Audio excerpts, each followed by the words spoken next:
Hey folks, welcome to Math Lesson 1.7a. This is writing one variable equations.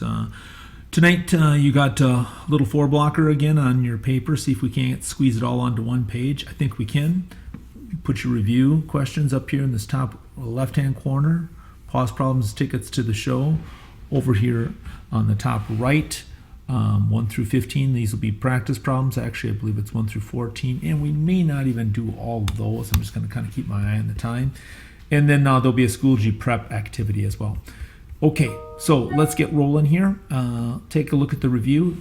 Spend no more than 5 minutes working on these problems right here. All right, well, if you're still with me, you must be done. Here are the answers. 4 squared times or plus 5 plus 1. Now you have to do the parentheses here first because you have to do everything inside the parentheses first, which leaves you 6, and then that's squared. Some people would do this as 16 plus 36 right away. I stuck with the parentheses and I did the 36, then I came back and did the exponent to get 16 plus 36 is 52. I think as long as you do this in 2 steps, I don't think anybody's going to question how you did that. All right, this one here, 3x plus y. When x is 2 and y is 4, we just substitute them in. Notice I put the parentheses in, so you got 3 times 2 plus 4, or 6 plus 4, or 10.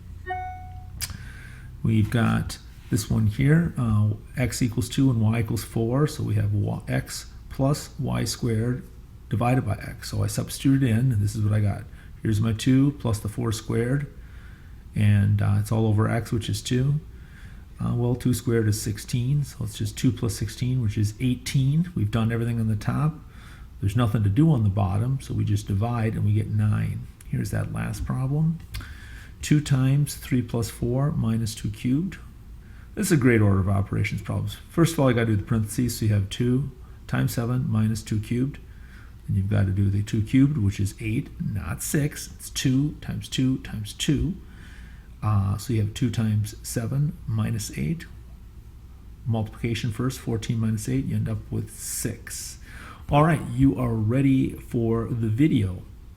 All right, enjoy. I'll see you in a few minutes. Hey, Valley Middle. Welcome back to another math video. Tonight we're going to be writing one variable equations. Before we do that, let's start off with our trivia question. Just for fun, what is this symbol and how much was the original designer paid to create it? I'll give you the answer to that after instruction tonight. Officially, our target is I can write one variable equations for a given situation. Let's do this thing. Tonight you're going to be given a word problem like this, and instead of solving it, you're going to have to write a one variable equation that represents it. And I'll teach you how to write it in the proper form. I'll show you a couple of different strategies that will make this rather difficult skill a little bit more manageable.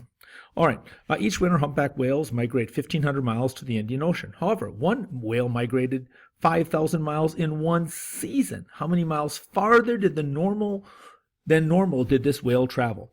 All right, well, here's our target. Write one variable equation to represent the situation. So here's where I wrote this equation out. Here's the 1,500 miles, and this represents what the normal whales migrate.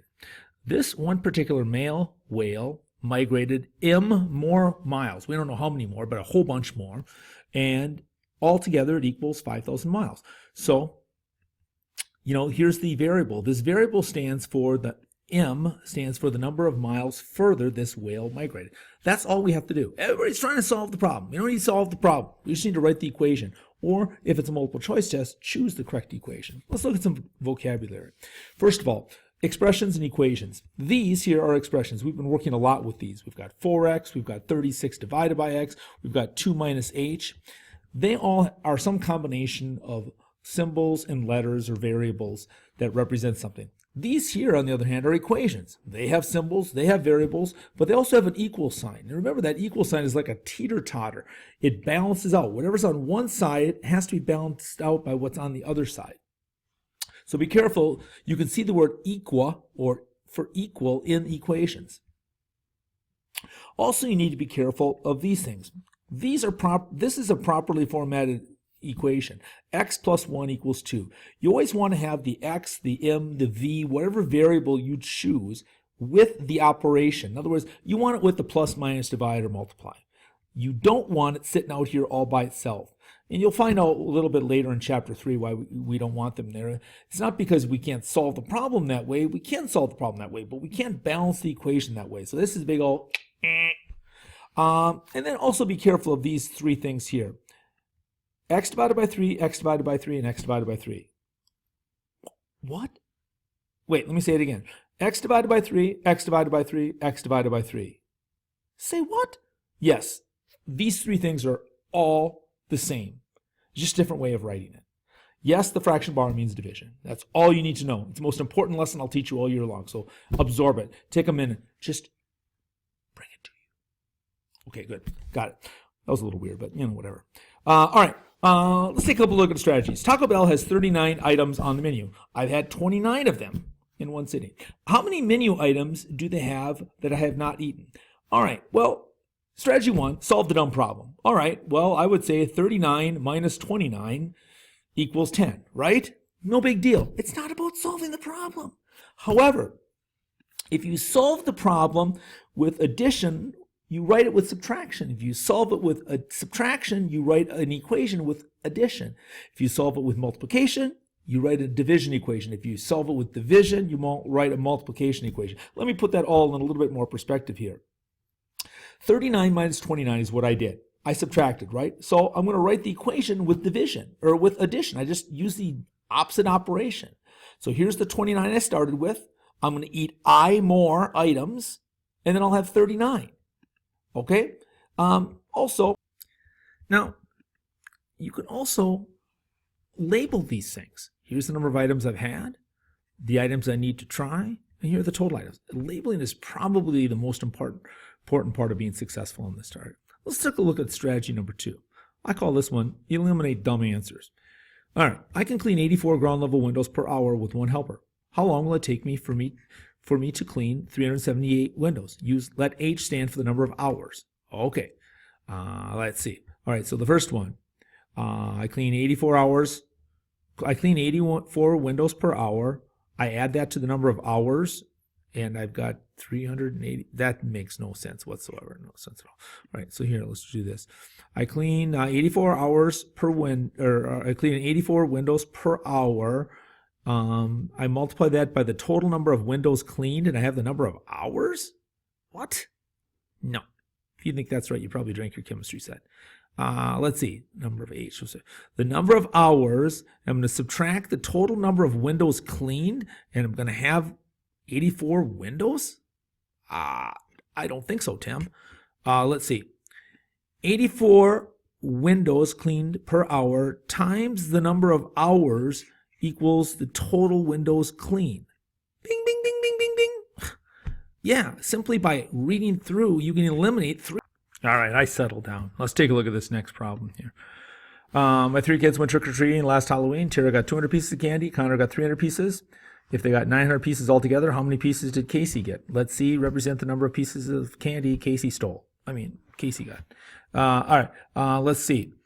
Well, I think what's important on both of the strategies 1 and 2 is to make sure I'm labeling some stuff. So this time I'm just going to try to label some stuff on my own. So I know that Tara got a couple hundred pieces of candy. And let me see if I can get this to pop in. There it is. Slide her down. Tara got 200 pieces of candy. Connor got 300. Casey got some C candies. And altogether, they got this many. They got 900. So I've gone through and I've labeled it. And I was able to get it solved that way. Good. Now, if that was too difficult, you could always just take and work backwards and go, well, to solve this thing, I'd go 900 minus 300 minus 200. I subtracted twice, so when you have a subtraction type of equation, if you solve with subtraction, you write it with addition, and here's my addition right here. Okay? I could have also combined these and said, well, 500 plus C. I could have combined Tara and Connor. But I thought it was just easy to write out what I got and label it. All right, let's have you try 2 or 3 pause problems. Go ahead and try this first one here. All right, let's see how you did. Mrs. Crothers drives 200 miles to work each week and back. She works 5 days a week. How many miles does she drive each day? Well, 5 days times the number of miles equals 200. Yes, you could have written this as 5 times m, but I think more than likely on math tests, you're going to see 5m. When it's right next to the variable like that, that means multiply. 5 days per week, m miles per day, total of this many miles. Weren't sure? You could have gone back to the old solve it. Take 200, divide by the 5 days she works. Well, kind of works. I mean, work is a relative term. 200 divided by 5 would equal 40. So you solve it with division, write it with multiplication. Take a look at this one here. Ricky Tiki Talk has 889 baseball cards. He puts them into a binder with the same number of cards on each page. He fills 21 pages. How many cards are displayed on each page? Write an equation that represents this problem. Go ahead and pause it for a minute and see if you can solve that one by yourself. See how you did. Number of pages in the binder was 21. Okay, we don't know how many cards per page, but he had 21 pages times this many cards on each page were for 189 total. Good, that worked out.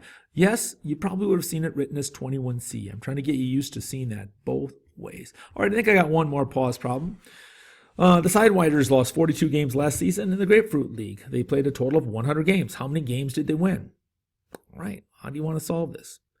You want to solve the dumb problem and write it backwards? Or, use the opposite operation? Yeah, I guess that's really your only chance since, there's no choices here. Give it a shot.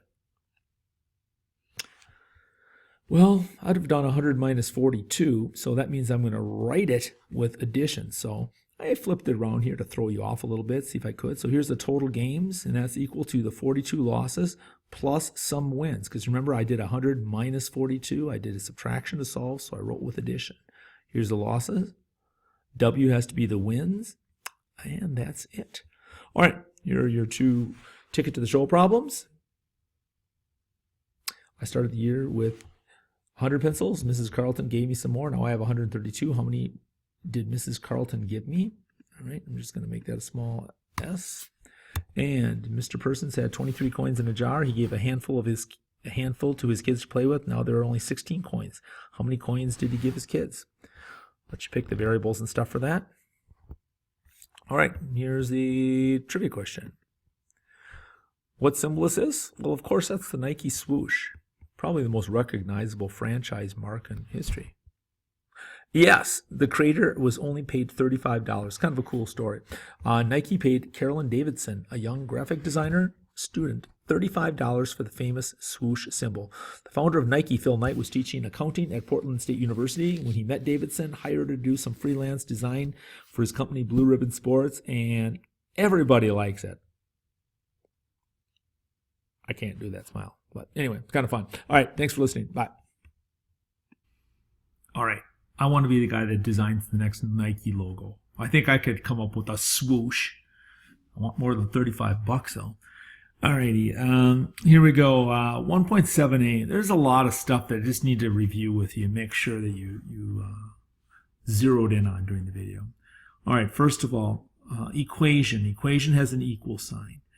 Today you'll be looking at these word problems like this in the quiz, and you'll have to write one variable equation that's got a number sentence with one variable in it, one letter in it that represents some value.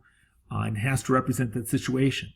You have to remember, like in this simple situation, Dan has some money, he gets $2, now he has 7.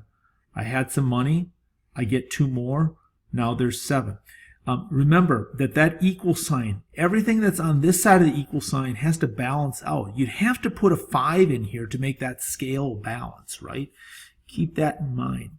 I talked about a couple of strategies. Strategy 1 is, just use the opposite operation. So to solve this problem here, I would go 7 minus 2. So I would subtract to get the 5. So if I subtract to solve it, then I'm going to write an addition sentence. That's really the way I do it. I just think it's the easiest. There's also the strategy of just eliminating dumb answers. I mean, if you go through and you look at the answers, some of them are insane. They make no sense whatsoever. I think they make no sense whatsoever if you label everything and say what the variable stands for. I mean, so please, label things. Kids want to get lazy, so circle the words in the word problem and draw it down to the variable. But if you really want to get it right, just label it and see if it recreates the story. All right. I also want to talk about friendly operations and challenging operations. Whenever possible, you want to write an addition equation or a multiplication equation because they're just easier. The more challenging ones, of course, are subtraction and division. Now, this equation here at first glance looks to be good. I talked about the fact that you always want to have your variable with the operation, and I've got it with subtraction over here. But the problem is this one here, this has got a negative variable, minus m. So the value, it's negative. There's a minus sign in front of it. We're not going to do that in 6th grade. We're going to try to turn that around and write that as a positive one. So if 5 minus m is equal to 4, then 4 plus m has to be equal to 5. And the way you often do that is just look at it backwards. 5 minus m is 4, so 4 plus m equals 5. Just turn it around. Finally, these three things, exact same thing. They all mean the same thing. They all mean x divided by 3. Lock it in. All right. Instead of doing a 4 block or anything today, I'm just going to have you number 1 through 14 down in the bottom left-hand corner of your paper. I'm going to have you write some number sentences here. We're going to jump right in. We're going to start off with simple situations. They're not even word problems. They're more like parts of phrases. And then we'll build up. In the last 6, there'll actually be word problems where you have to come up with your answer or even come up with choices. You know, I'll give you some multiple choice answers. Okay, let's do it. Number 1, 3 times the number y is 21. Did you catch the way I said is? I stressed it. Is means equals. 3 times the number y is 21. Okay, that should be like this. And you may have written 3 times y or 3 dot y. Most math guys are going to write 3y because it's simpler. It means 3 times y. Okay, 10 more than the number h is 30. 10 more than the number h is 30. Yeah, I know these are a little bit goofy. I'm just trying to give you the feel for it. Okay, well, you got h, and you add 10 more, it equals 30. Now, some of you might have wrote 10 plus h equals 30, and even though you get the same answer, it's a little bit different. 10 more than the number h is h plus 10. So 10 increased by h would be 10 plus h. So semantically, it's a little bit different. All right, the number k decreased by 6 is 12. Okay, so decreased means minus, so what are you going to write there? Okay, so here's k.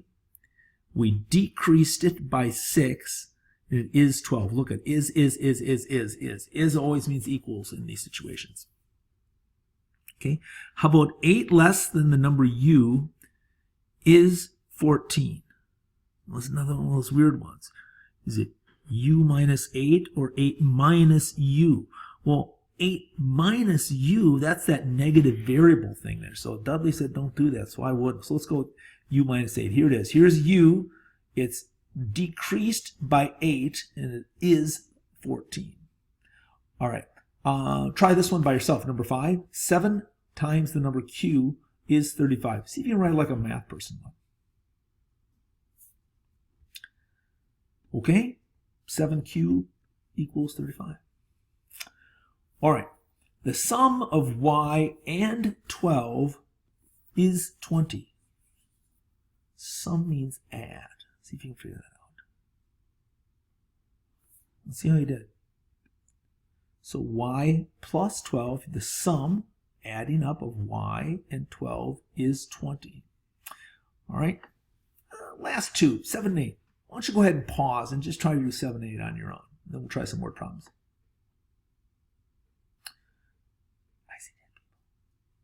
Sorry.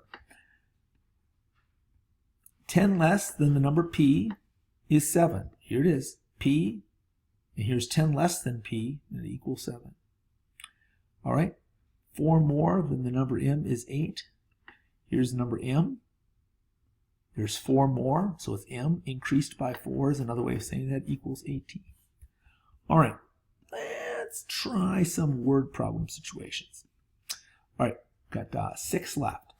See if you can choose the word, the sentence, the equation that best represents this situation. And, think about, if you don't know where to start, just figure out what would you do to solve the problem. And if you were to solve the problem, reverse that and write the equation with that.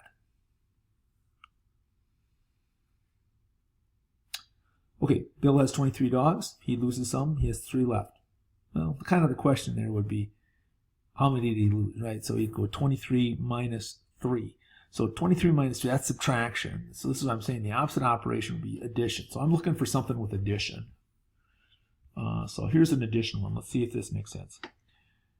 3 dogs left plus the number of dogs that he lost is 23. Well, that seems like a winner. Let's try this one. The number of dogs he lost divided by 23 equals 3. What? Wait. 3 times the number of dogs he lost equals 23. No. 23 times the number of dogs he lost is 3. Not in this planet. All right. I'm getting kind of sassy. That's not nice. Behave yourself, Daniel. Sorry, Ma. All right. Take a look at number 10. Martha has 24 candy bars. She gives them to 4 friends. Let C represent the number of candy bars each friend gets. Which one of these would work? Think about it.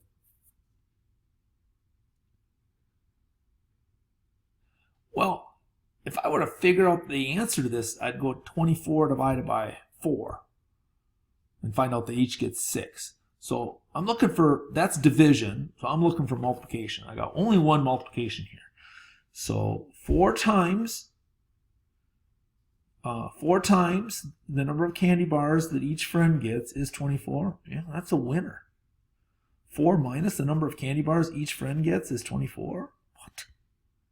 4 plus the number of candy bars each friend gets is 24.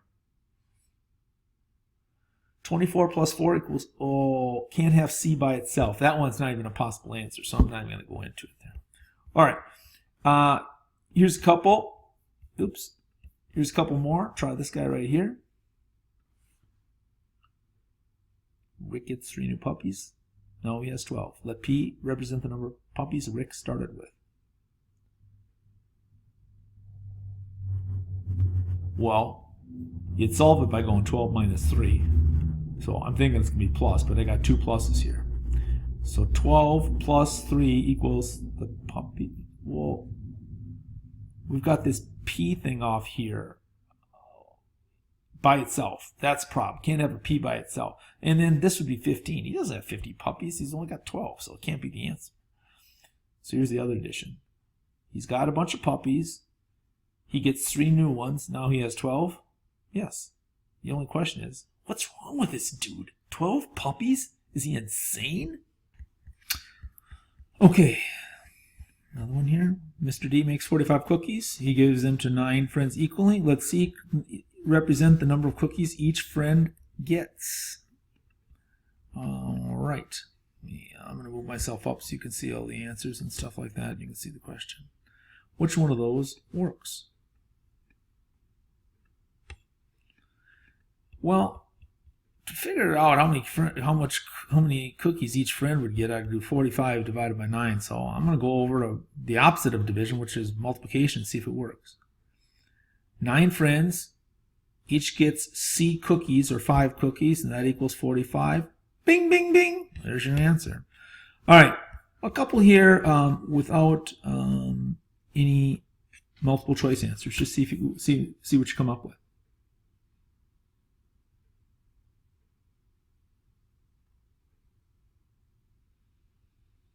Okay. Well, here's what I got. I'll double check my answer as I read it.